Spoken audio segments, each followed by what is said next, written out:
que eu quero dizer para vocês é que no sistema familiar nós vemos refletido o sonho de Deus da eternidade.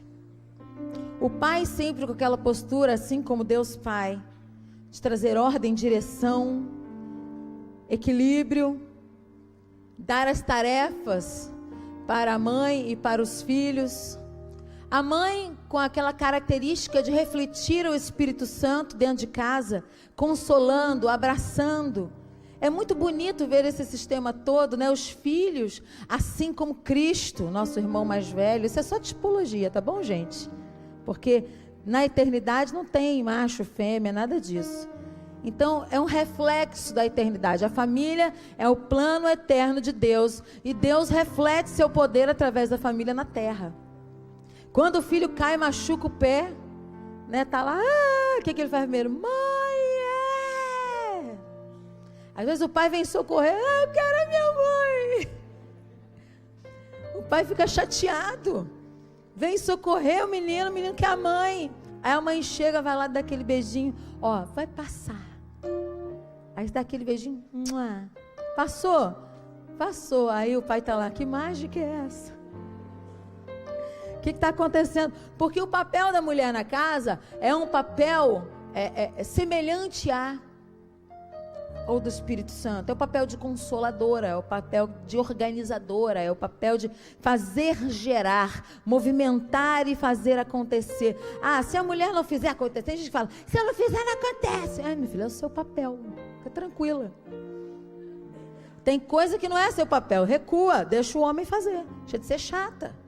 Né? Faz tudo também. Não, então tem que saber qual é o seu papel, qual é o seu chamado dentro da família, desse sistema familiar maravilhoso que Deus refletiu na terra conosco. Então Deus tem um plano para estabelecer o seu propósito. O propósito de Deus é que toda a sua família seja salva. O propósito de Deus é que você, como mulher, e hoje nós vamos falar mais para as mulheres por causa do Dia Internacional da Mulher, o mês da mulher, os homens vão adorar essa mensagem, vão dizer, é para elas, mas você também vai aprender um pouco mais sobre o papel dessa mulher que está dentro da sua casa e deve refletir o Espírito Santo, ensinar os filhos a respeito do Espírito Santo, conduzir os filhos pela intimidade com Deus na oração. O homem também, o homem é o cabeça da casa, e o homem abraça a mulher e é consolado por ela também. Vocês estão entendendo que é toda uma engrenagem maravilhosa? Coisa linda que tem que funcionar segundo a palavra de Deus. Mas hoje eu quero falar de uma mulher profética. O texto de 2 Samuel, capítulo 21, é um texto que salta de maneira não cronológica. O autor, ele narra uma história terrível. Ele não se importa com a cronologia dos fatos. Ele precisa falar sobre Rispa e o que aconteceu com essa mulher. Ela aparece aqui no Antigo Testamento, é uma concubina de Saul. Ela está dentro da história como mais uma. E de repente, uma história, uma tragédia nos faz entender o coração dessa mulher. Diz assim: houve nos dias de Davi uma fome de 3 anos consecutivos. Consultou Davi o Senhor, e o Senhor lhe disse: é por causa de Saul e da sua família sanguinária, porque matou os gibeonitas.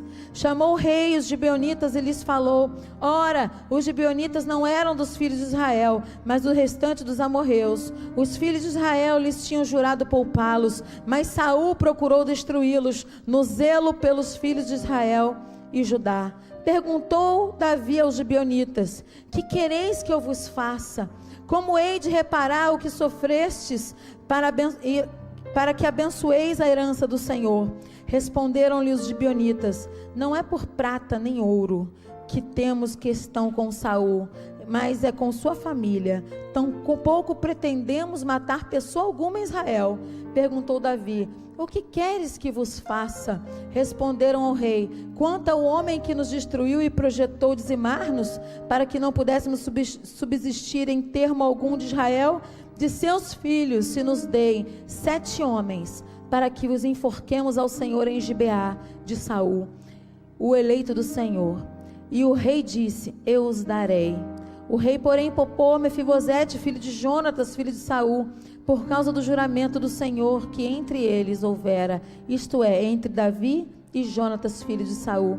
Tomou o rei dos filhos de Rispa, filha de Aiá, que tivera de Saul, a saber, Armoni e Mefibosete, como também os cinco filhos de Merabe, filha de Saul, que ela tivera de Adriel, filho de Barzilai, o Meolatita, e os entregou na mão dos gibeonitas, os quais os enforcaram no monte perante o Senhor. Caíram os 7 juntamente, foram mortos no dia da colheita, nos dias primeiros do início da colheita de cevada. Então Rispa, filha de Aiá, tomou um pano de saco, estendeu-o para si sobre uma rocha, desde o início da colheita, até que a chuva caiu sobre os corpos. Não deixou as aves do céu pousar sobre eles de dia, nem os animais do campo de noite. Foi dito a Davi o que fizera Rispa, filha de Aiá, concubina de Saul. Então foi Davi e tomou os ossos de Saul e de Jonatas, seu filho, dos moradores de Jabes de Gileade, que os haviam furtado na praça de Bet-Seã, onde os filisteus os tinham pendurado quando feriram a Saul em Giboa. Davi trouxe dali os ossos de Saul e os de Jonatas, seu filho, e ajuntaram também os ossos dos enforcados. Enterraram os ossos de Saul e de Jonatas, seu filho, na terra de Benjamim e Zelá, na sepultura de Quis, seu pai, e fizeram tudo o que o rei ordenara. Depois disso, Deus se aplacou para com a terra. Que história terrível. A primeira coisa que eu preciso explicar para vocês é que sangue é moeda espiritual. No mundo espiritual, e a redenção, ela custou sangue. Aplacar a ira do mundo espiritual com sangue. Deus, sabendo disso, envia seu Filho único para pagar por nós todo o preço alto. Deus enviou o seu Filho para nos redimir dos nossos pecados, e todo o preço foi pago, porque a moeda espiritual necessária para o mundo espiritual, sangue. Jesus derramou todo o seu sangue por nós. Nós estamos falando aqui de um tempo antes da vinda de Jesus na terra, e nós vamos utilizar essa cena como tipológica. Nós vamos congelar essa história e entender para nós, nesses dias, o que essa história quer dizer. Saul quebra aliança com o povo. Saul já está morto. E de repente, o povo de Israel começa a viver uma seca, começa a viver fome. 3 anos consecutivos de batalha. Davi vai consultar um oráculo e descobre que tem alguma coisa errada na história. Alguém fez alguma coisa.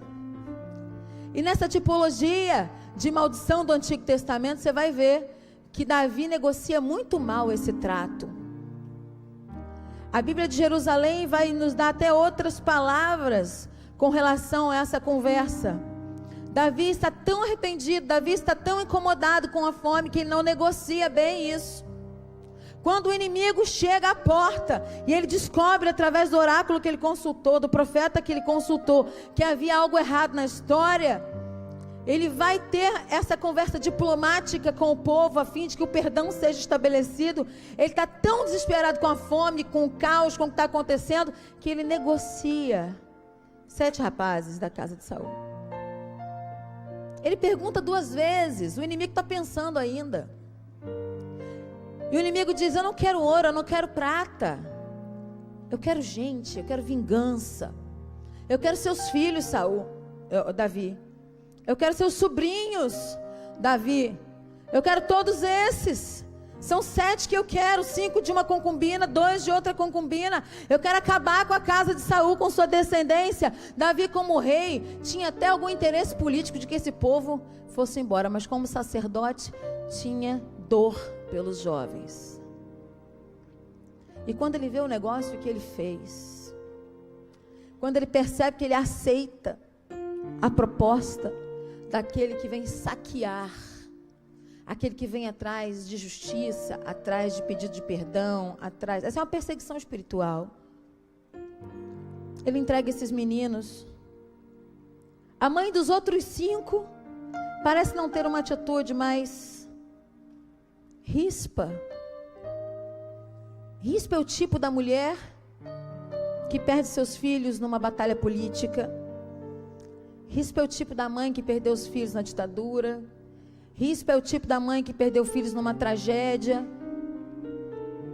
Rispa é o tipo das mães da Candelária. Rispa é o tipo das mães do colégio de Realengo que perderam seus filhos. Rispa é o tipo da mulher que sofre, da mulher que está rasgada no meio. Ela não é qualquer uma, ela é uma mãe. Estudei genealogia de Rispa, descobri tantos pontos importantes na história dela, como filha de homens que fizeram história na Bíblia, na história de Israel. Rispa não é qualquer uma, Rispa não vai levar esse desaforo para casa. Rispa precisa ensinar as mulheres do Novo Testamento como é que se vive na dimensão profética. Ela está no Antigo Testamento, ela não tem a graça sobre ela, Jesus não havia vindo ainda, mas ela vive como se estivesse lá. Na perseverança da intercessão, como se dissesse para nós: deixarei uma marca. Essas mulheres vão saber guerrear no tempo da graça. Seus filhos não serão tomados, seus filhos não serão negociados, seus filhos não serão arrancados, enforcados em praça pública, seus filhos não serão levados pelas drogas, seus filhos não serão levados pela prostituição, seus filhos não serão vítima do pecado de ninguém. Esses jovens não tinham culpa. Queridos, em Cristo Jesus, toda a maldição foi quebrada. Seus filhos não precisam viver o resultado do pecado dos pais, não.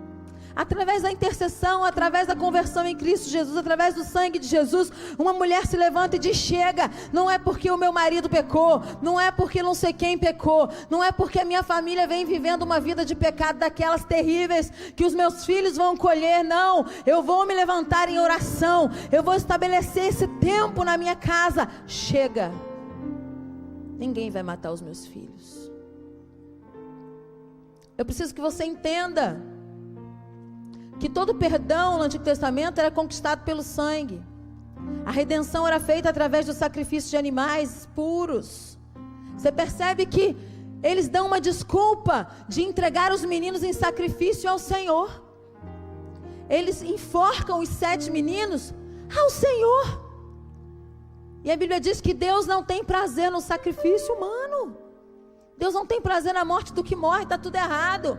Essa é uma vingança velada. É o sangue no canto da boca, é o ódio.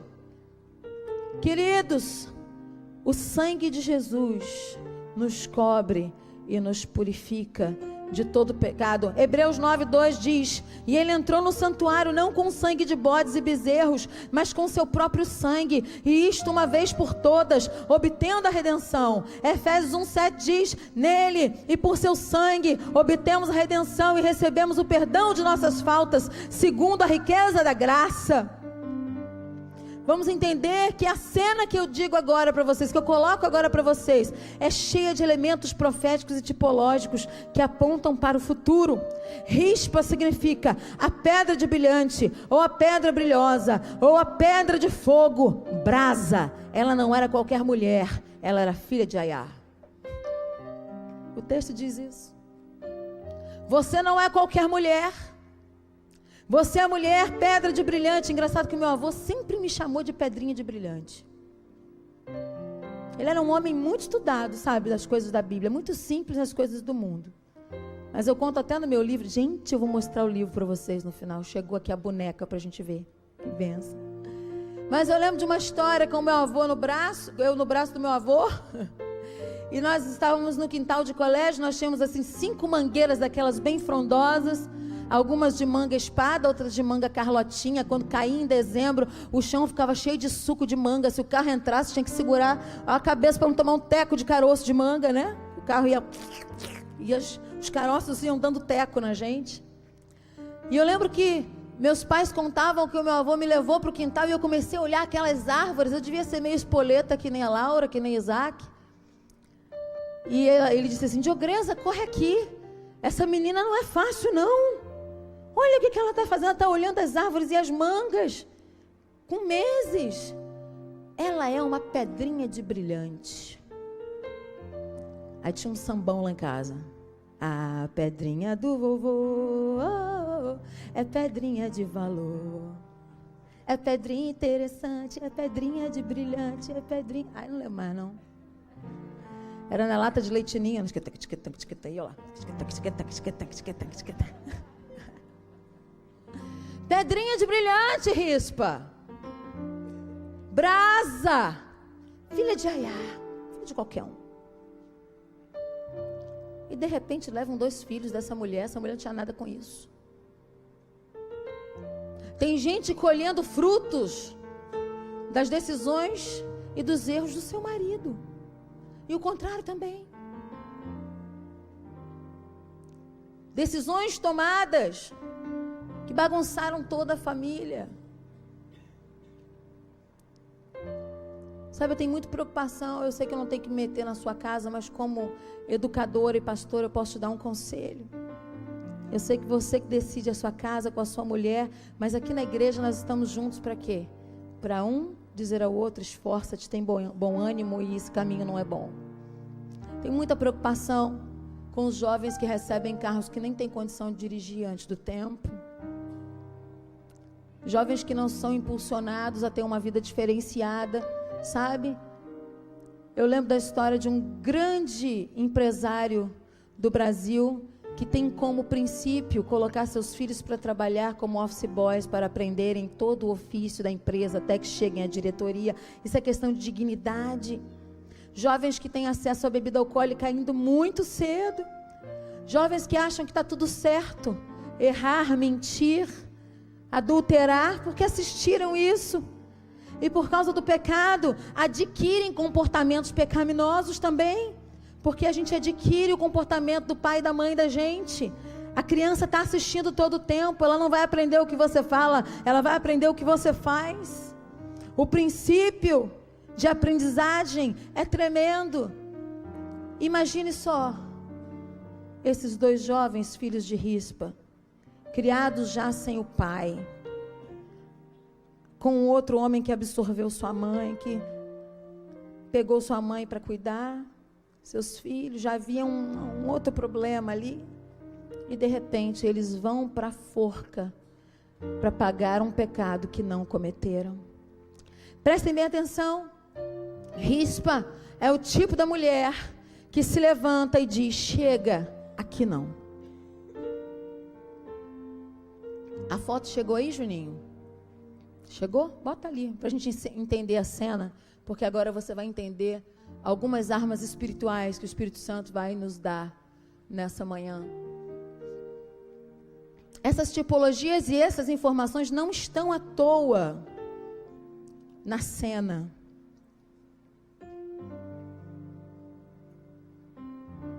Não dá para ver, né, Juninho? Que pena. Vocês estão conseguindo ver? Tem que apagar mais a luz ou não dá, né? Aqui tem uma mulher guerreira, gente. Não sei se dá para ver com um pedaço de pau na mão. Tem uma águia tentando vir pegar os meninos que estão ali pendurados no madeiro. Agora melhorou? Aqui.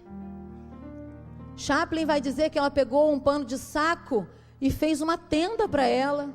E ela está aqui brigando com as aves. Ela ficou 5 meses no tempo, tomando chuva, tomando sol e brigando com as aves de rapina e com as feras do campo, para estabelecer um enterro digno a seus filhos. Ela ficou ali, não desistiu, apesar da cena de morte. Ela tinha um pano de saco. O pano de saco era feito da pele de um cordeiro, de um animal puro, e o nosso cordeiro é Jesus. Jesus é o nosso pano de saco. Nós nos cobrimos com Jesus e por isso nós conseguimos guerrear. Ela ficou em cima de uma pedra, de uma penha, e a rocha é Cristo também. Cristo é a rocha, da rocha sai a água, que é a palavra, e ela estabeleceu o seu tempo de batalha em cima da rocha, envolta no pano de saco, coberta em Cristo Jesus. Maldito aquele que é pregado no madeiro. O diabo queria fazer isso conosco, o diabo queria nos pendurar no madeiro, porque nós é que pecamos, porque nós é que nos afastamos de Deus, mas Jesus nos arrancou do madeiro e se colocou em nosso lugar, no lugar dos nossos filhos, no lugar da nossa dor, dor, no lugar da nossa família, Jesus tirou os 7 meninos e se fez maldição por eles. Olha, queridos, não importa se as aves de rapina estão vindo atacar sua família, não importa se as feras do campo estão vindo arrancar o seu casamento do lugar, estraçalhar a sua casa. Você é a pedra de brilhante, você é a pedra interessante, você é a chama. Jesus te levanta como mulher guerreira. Não esmureça o seu coração, confia em Deus e espera. Não seja qualquer uma, não seja qualquer uma.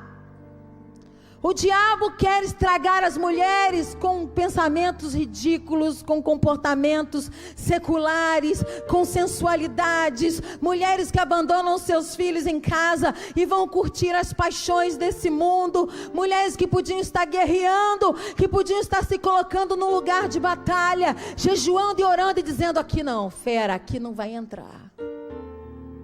Aqui não. Chega. Jesus se fez maldição por nós. Jesus nos arrancou do lugar de maldição, do madeiro, e se colocou no nosso lugar. Quem é que está abrindo a porta para o diabo? Jesus fechou a porta na cara do diabo. O diabo não pode entrar. Então coloque-se no seu lugar de rispa e comece a sacudir o pano de saco. Sai. Sai. Eu te resisto, são meus filhos, para trás, para trás. E a atitude dessa mulher foi tão terrível. Algumas pessoas chamam ela de ativista. Algumas pessoas acham que sua atitude foi uma atitude de protesto contra o governo e movimentou todo o reinado, a ponto de Davi dizer: pelo amor de Deus, vamos enterrar esses meninos, vai buscar os ossos de Saul, vamos dar um enterro digno, vamos acabar com essa história, isso vai pegar mal para o nosso governo. Isso vai pegar mal para a história de Israel. A chuva caiu e ela estava lá. Quando se cumpriu toda a justiça, ela parou de lutar. Não está na hora de parar de lutar.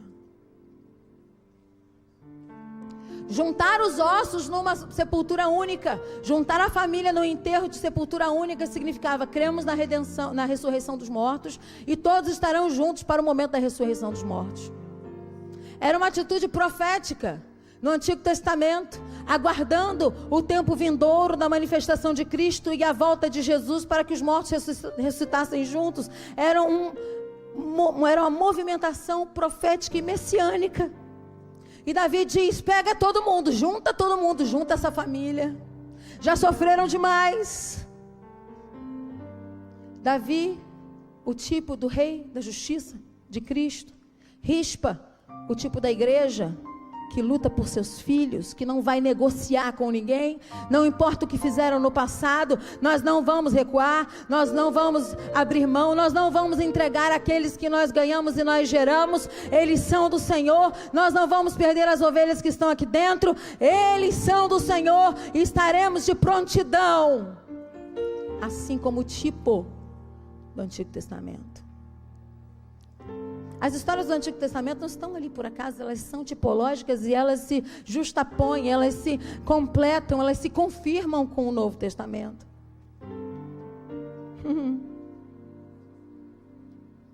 Ela vestiu o pano de saco. O pano de saco tinha 3 representações: arrependimento, luta e aflição.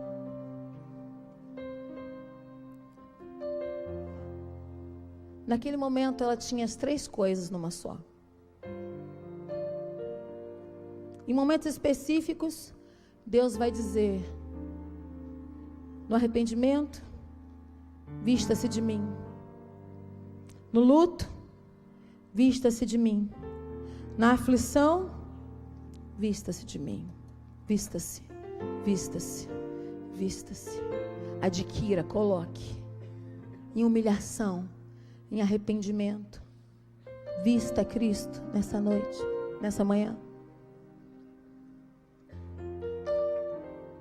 Eu lembro de uma situação como essa, quando eu era menina. Com 15 anos de idade, eu tive um coma alcoólico. Eu lembro que As piores experiências eu tive durante esse coma alcoólico. Primeiro que eu não lembro muito, né? E quando eu comecei a voltar, parecia que o mundo estava caindo ao meu redor. A sensação de morte, os enfermeiros, os meus pais, as besteiras que eu disse, do desespero que eu estava vivendo. Eu estava com o pescoço na forca. Eu tinha tentado morrer. Eu ia continuar tentando.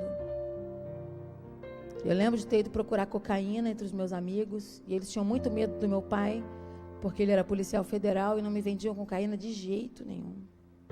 Glória a Deus, né, gente? Que benção. Eu achava que isso era por causa do meu pai, por causa da família. Meu pai tinha comércio por perto, 3 empresas diferentes, todo mundo se dava, nananá. Mas não era não. Tinha uma rispa em casa. Tinha uma rispa em casa encarando o mundo espiritual. A minha avó tinha umas coisas muito interessantes que eu gosto de dividir, porque são experiências que a gente descobre que alguém já fez também. Era tão brava que meu pai dizia assim: mãe, as árvores aqui não caem porque você não deixa. E era verdade, depois que ela morreu, 2 árvores caíram do terreno. Uma em cima da minha água, puf, uma mangueira. Dava aquela tempestade que as árvores se embolavam. Eu ficava olhando, a minha avó ia para fora e dizia assim: tempestade! Vai se enrolar daqui e lançar-te no mar. Eu falei, uau!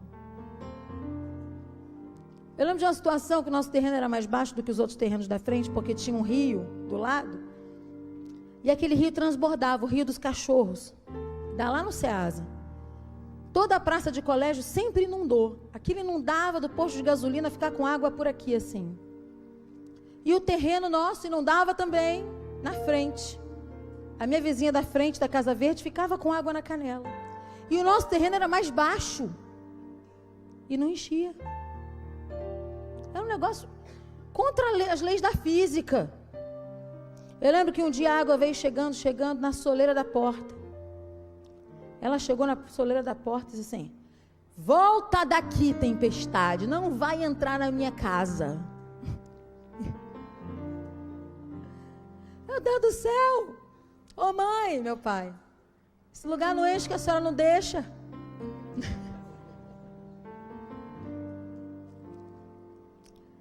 Quantos lembram daquela enchente que teve em Vargem Grande, que ficou todo mundo ilhado?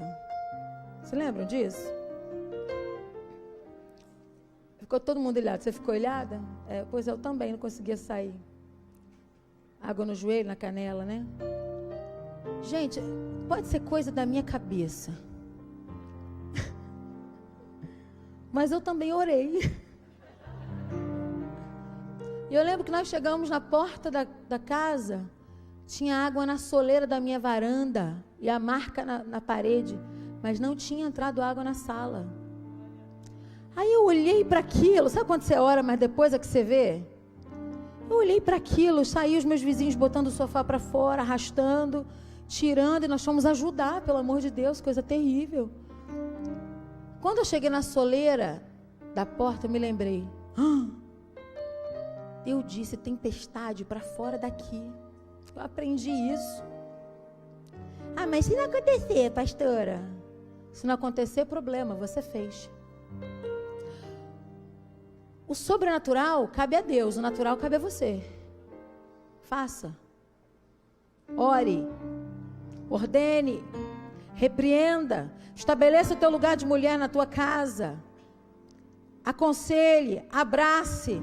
Dê o exemplo. Fique na chuva. Fique no sol. Brigue com a onça. Brigue com o leão. Bata na águia. Arrebenta as aves de rapina. Deus chamou para isso. Depois do coma alcoólico que eu tive, a minha avó jejuou 3 dias. Só. 3 dias. Depois de 3 dias, Deus falou comigo em sonho. Deixa eu te dizer uma coisa, mulher. Leve a sério o seu chamado. Leve a sério o seu lugar em Deus. Orienta a tua cabeça. Fecha as portas na cara do inferno. Começa a orar pelo seu filho, pela sua filha. Vai para a chuva tomar conta dela. Agarra com esse menino. Agarra com ele. Faz o que tem que fazer. Corta o cartão de crédito. Fica com ele na rua. Deus vai te dar uma direção. Eu estou te dando dicas. Deus vai te dar uma direção única para a sua casa. Enfia a cara na palavra. Jejua. Ora. Levante-se como mulher de Deus. Não importa a tragédia que você já viveu. Não deixe ela se repetir. Tem mulheres hoje aqui que precisam de força para lutar. Mulheres que precisam abandonar no altar tudo aquilo que estava impedindo a batalha. Rispa ficou 5 meses batalhando. Batalha de homem, batalha de guerreiro, batalha de soldado. Posicione-se hoje. Bota de novo lá, Juninho.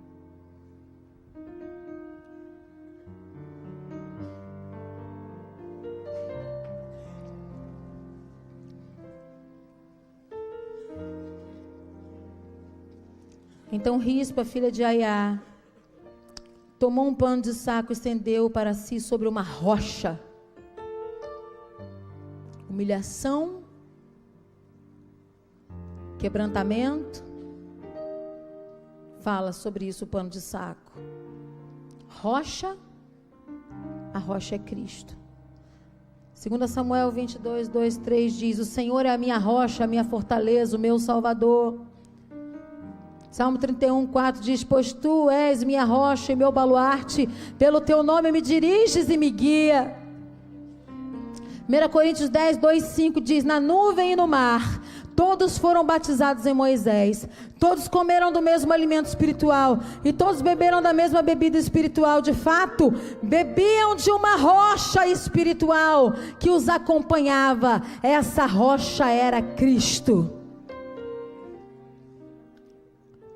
No meio da batalha tem rocha. No meio da batalha tem pano de saco. No meio da batalha tem cruz. No meio da batalha tem Jesus.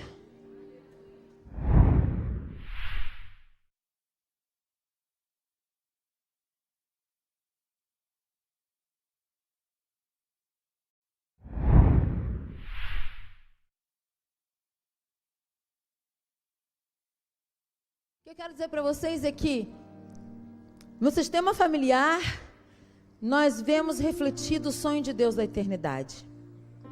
O pai sempre com aquela postura, assim como Deus Pai, de trazer ordem, direção, equilíbrio, dar as tarefas para a mãe e para os filhos. A mãe com aquela característica de refletir o Espírito Santo dentro de casa, consolando, abraçando. É muito bonito ver esse sistema todo, né? Os filhos, assim como Cristo, nosso irmão mais velho. Isso é só tipologia, tá bom, gente? Porque na eternidade não tem macho, fêmea, nada disso. Então é um reflexo da eternidade. A família é o plano eterno de Deus. E Deus reflete seu poder através da família na terra. Quando o filho cai e machuca o pé, né? Tá lá, o que ele faz primeiro? Mãe, Às vezes o pai vem socorrer, eu quero a minha mãe. O pai fica chateado. Vem socorrer o menino quer a mãe. Aí a mãe chega, vai lá dar aquele beijinho. Ó, vai passar. Aí dá aquele beijinho. Passou? Passou. Aí o pai tá lá, que mágica é essa? O que está acontecendo? Porque o papel da mulher na casa é um papel semelhante a... ou do Espírito Santo? É o papel de consoladora, é o papel de organizadora, é o papel de fazer gerar, movimentar e fazer acontecer. Ah, se a mulher não fizer acontecer, tem gente que fala, se ela fizer não acontece. Ai, meu filho, é o seu papel, fica tranquila. Tem coisa que não é seu papel, recua, deixa o homem fazer, deixa de ser chata, né? Faz tudo também.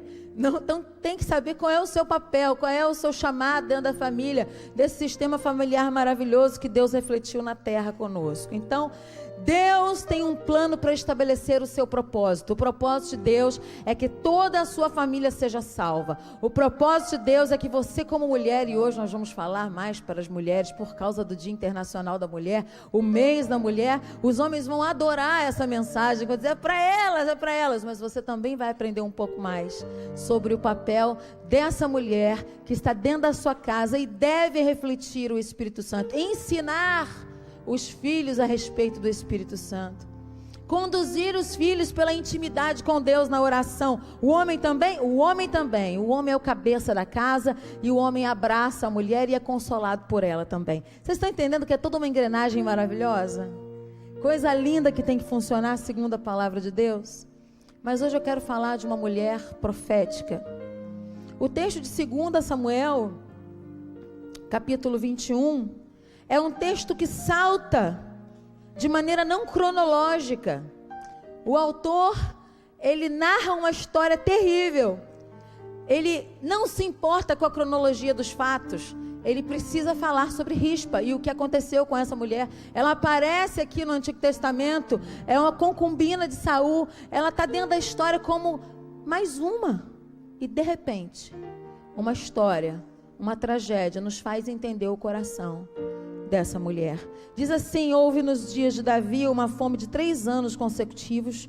Consultou Davi o Senhor e o Senhor lhe disse: é por causa de Saul e da sua família sanguinária, porque matou os gibeonitas. Chamou o rei os gibeonitas e lhes falou: ora, os gibeonitas não eram dos filhos de Israel, mas do restante dos amorreus. Os filhos de Israel lhes tinham jurado poupá-los, mas Saul procurou destruí-los no zelo pelos filhos de Israel e Judá. Perguntou Davi aos gibeonitas: que quereis que eu vos faça? Como hei de reparar o que sofrestes para que abençoeis a herança do Senhor? Responderam-lhe os gibeonitas: não é por prata nem ouro que temos questão com Saul, mas é com sua família. Tão pouco pretendemos matar pessoa alguma em Israel. Perguntou Davi: o que queres que vos faça? Responderam ao rei: quanto ao homem que nos destruiu e projetou dizimar-nos, para que não pudéssemos subsistir em termo algum de Israel, de seus filhos se nos deem 7 homens, para que os enforquemos ao Senhor em Gibeá de Saul, o eleito do Senhor. E o rei disse: eu os darei. O rei, porém, poupou Mefibosete, filho de Jonatas, filho de Saul, por causa do juramento do Senhor que entre eles houvera, isto é, entre Davi e Jonatas, filho de Saul. Tomou o rei dos filhos de Rispa, filha de Aiá, que tivera de Saul, a saber, Armoni e Mefibosete, como também os 5 filhos de Merabe, filha de Saul, que ela tivera de Adriel, filho de Barzilai, o Meolatita, e os entregou na mão dos gibeonitas, os quais os enforcaram no monte perante o Senhor.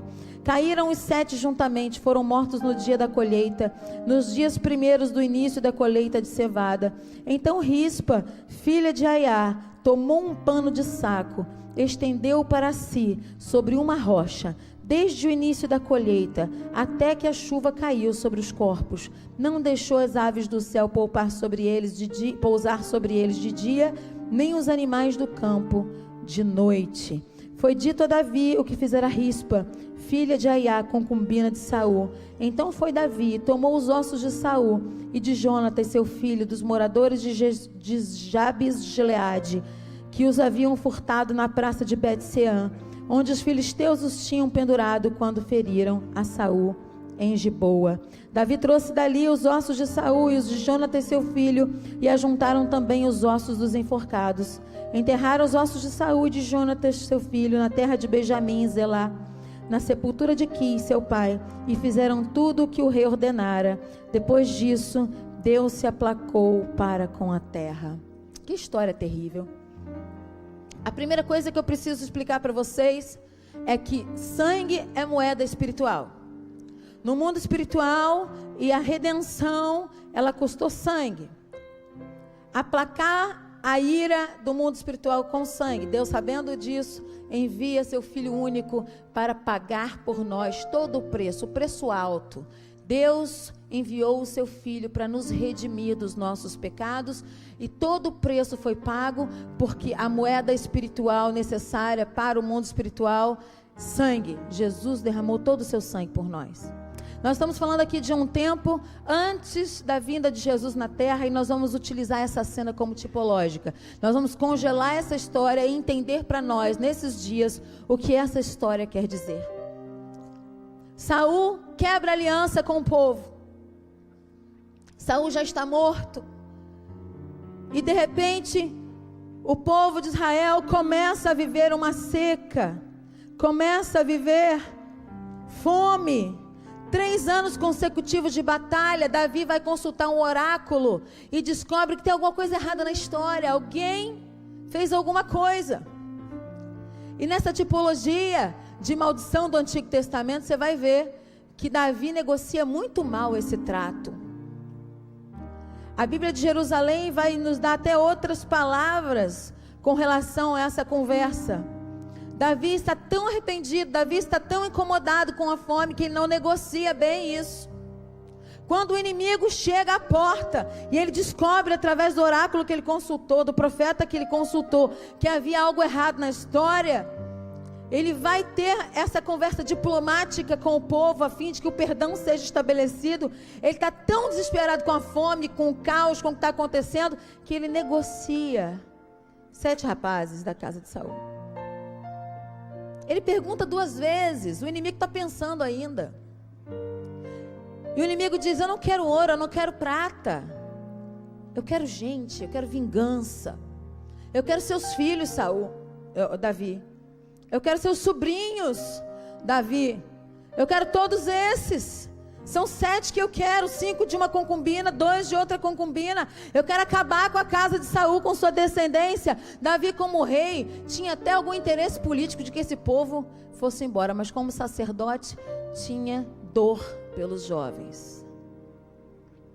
E quando ele vê o negócio que ele fez, quando ele percebe que ele aceita a proposta daquele que vem saquear, aquele que vem atrás de justiça, atrás de pedido de perdão, atrás... Essa é uma perseguição espiritual.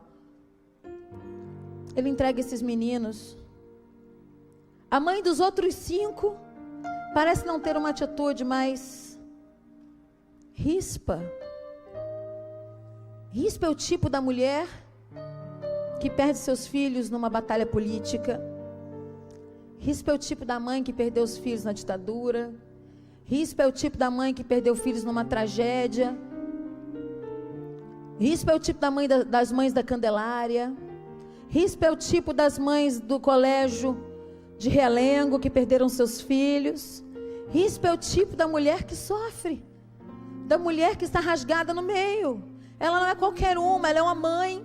Estudei genealogia de Rispa, descobri tantos pontos importantes na história dela, como filha de homens que fizeram história na Bíblia, na história de Israel. Rispa não é qualquer uma, Rispa não vai levar esse desaforo para casa. Rispa precisa ensinar as mulheres do Novo Testamento como é que se vive na dimensão profética. Ela está no Antigo Testamento, ela não tem a graça sobre ela, Jesus não havia vindo ainda, mas ela vive como se estivesse lá. Na perseverança da intercessão, como se dissesse para nós: deixarei uma marca. Essas mulheres vão saber guerrear no tempo da graça. Seus filhos não serão tomados, seus filhos não serão negociados, seus filhos não serão arrancados, enforcados em praça pública, seus filhos não serão levados pelas drogas, seus filhos não serão levados pela prostituição, seus filhos não serão vítima do pecado de ninguém. Única. E Davi diz: pega todo mundo, junta essa família. Já sofreram demais. Davi, o tipo do rei da justiça de Cristo. Rispa, o tipo da igreja que luta por seus filhos, que não vai negociar com ninguém, não importa o que fizeram no passado, nós não vamos recuar, nós não vamos abrir mão, nós não vamos entregar aqueles que nós ganhamos e nós geramos, eles são do Senhor, nós não vamos perder as ovelhas que estão aqui dentro, eles são do Senhor e estaremos de prontidão, assim como o tipo do Antigo Testamento. As histórias do Antigo Testamento não estão ali por acaso, elas são tipológicas e elas se justapõem, elas se completam, elas se confirmam com o Novo Testamento.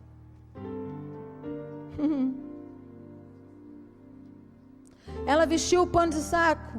O pano de saco tinha 3 representações: arrependimento, luta e aflição.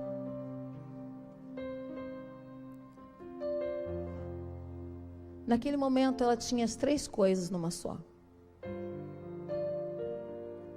Em momentos específicos, Deus vai dizer: no arrependimento, vista-se de mim. No luto, vista-se de mim. Na aflição, vista-se de mim. Vista-se, vista-se, vista-se. Adquira, coloque. Em humilhação, em arrependimento. Vista Cristo nessa noite, nessa manhã. Eu lembro de uma situação como essa, quando eu era menina. Com 15 anos de idade, eu tive um coma alcoólico. Eu lembro que as piores experiências eu tive durante esse coma alcoólico. Primeiro que eu não lembro muito, né?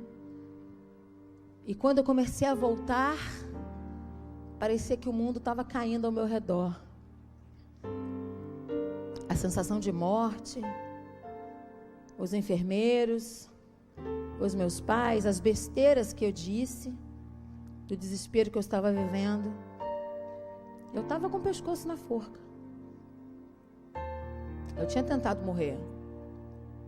Eu ia continuar tentando. Eu lembro de ter ido procurar cocaína entre os meus amigos, e eles tinham muito medo do meu pai, porque ele era policial federal e não me vendiam cocaína de jeito nenhum. Glória a Deus, né, gente? Que benção. Eu achava que isso era por causa do meu pai, por causa da família. Meu pai tinha comércio por perto, 3 empresas diferentes, todo mundo se dava, nananá.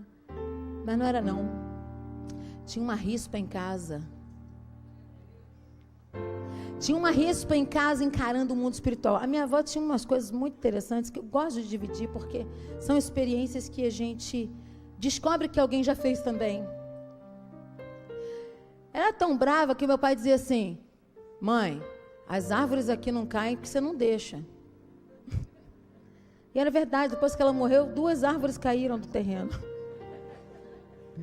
Uma em cima da minha água, puf, uma mangueira. Dava aquela tempestade que as árvores se embolavam. Eu ficava olhando, a minha avó ia para fora e dizia assim: tempestade! Vai se enrolar daqui e lançar-te no mar. Uau! Eu lembro de uma situação que o nosso terreno era mais baixo do que os outros terrenos da frente, porque tinha um rio do lado, e aquele rio transbordava, o rio dos cachorros, dá lá no Ceasa. Toda a praça de colégio sempre inundou. Aquilo inundava do posto de gasolina, ficar com água por aqui assim. E o terreno nosso inundava também na frente. A minha vizinha da frente da Casa Verde ficava com água na canela. E o nosso terreno era mais baixo. E não enchia. Era um negócio contra as leis da física. Eu lembro que um dia a água veio chegando na soleira da porta. Ela chegou na soleira da porta e disse assim: volta daqui, tempestade, não vai entrar na minha casa. Meu Deus do céu! Ô mãe, meu pai, esse lugar não enche que a senhora não deixa.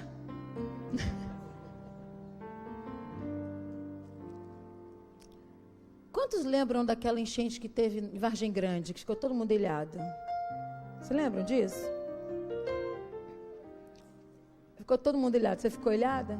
Pois eu também não conseguia sair. Água no joelho, na canela, né? Gente, pode ser coisa da minha cabeça. Mas eu também orei. E eu lembro que nós chegamos na porta da casa, tinha água na soleira da minha varanda e a marca na parede, mas não tinha entrado água na sala. Aí eu olhei para aquilo, sabe quando você ora, mas depois é que você vê? O princípio de aprendizagem é tremendo. Imagine só, esses 2 jovens filhos de Rispa, criados já sem o pai, com um outro homem que absorveu sua mãe, que pegou sua mãe para cuidar, seus filhos, já havia um outro problema ali, e de repente eles vão para a forca, para pagar um pecado que não cometeram. Prestem bem atenção, Rispa é o tipo da mulher que se levanta e diz, chega, aqui não. A foto chegou aí, Juninho? Chegou? Bota ali, para a gente entender a cena, porque agora você vai entender algumas armas espirituais que o Espírito Santo vai nos dar nessa manhã. Essas tipologias e essas informações não estão à toa na cena.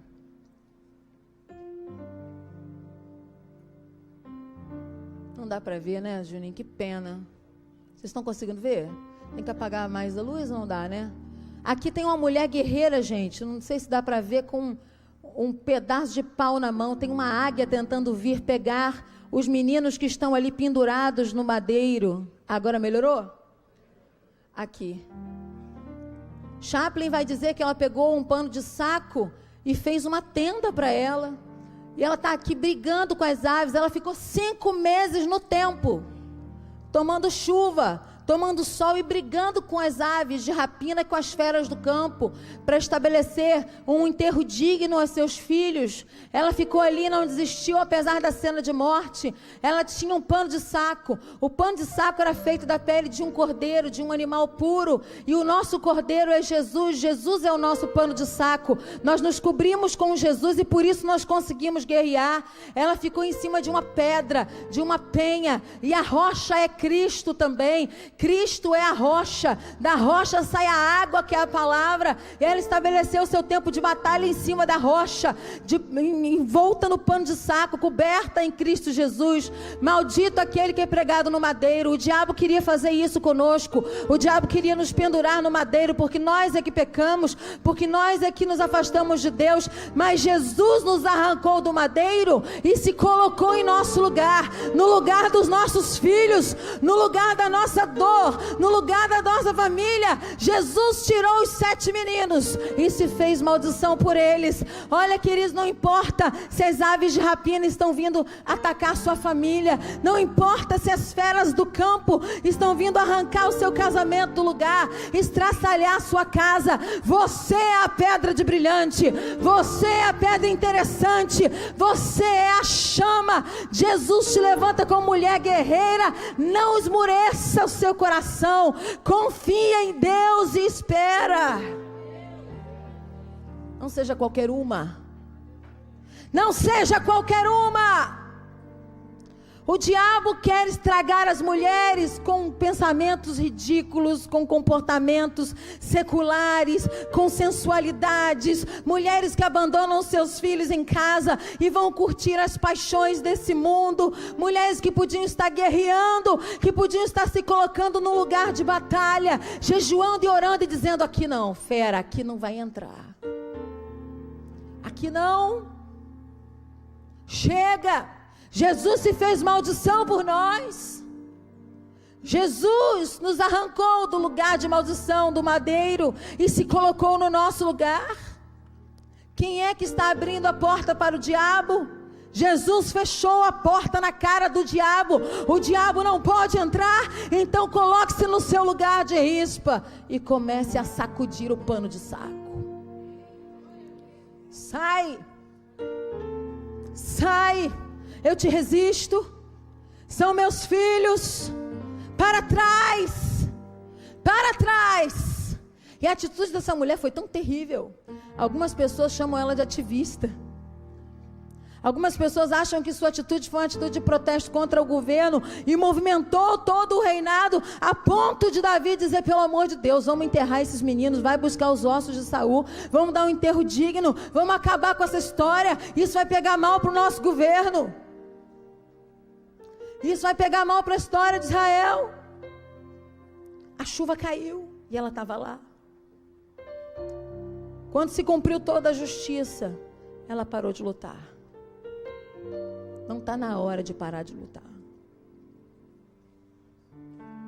Juntar os ossos numa sepultura única, juntar a família no enterro de sepultura única significava, cremos na redenção, na ressurreição dos mortos, e todos estarão juntos para o momento da ressurreição dos mortos. Era uma atitude profética no Antigo Testamento, aguardando o tempo vindouro da manifestação de Cristo e a volta de Jesus para que os mortos ressuscitassem juntos. Era uma movimentação profética e messiânica. Esses jovens não tinham culpa.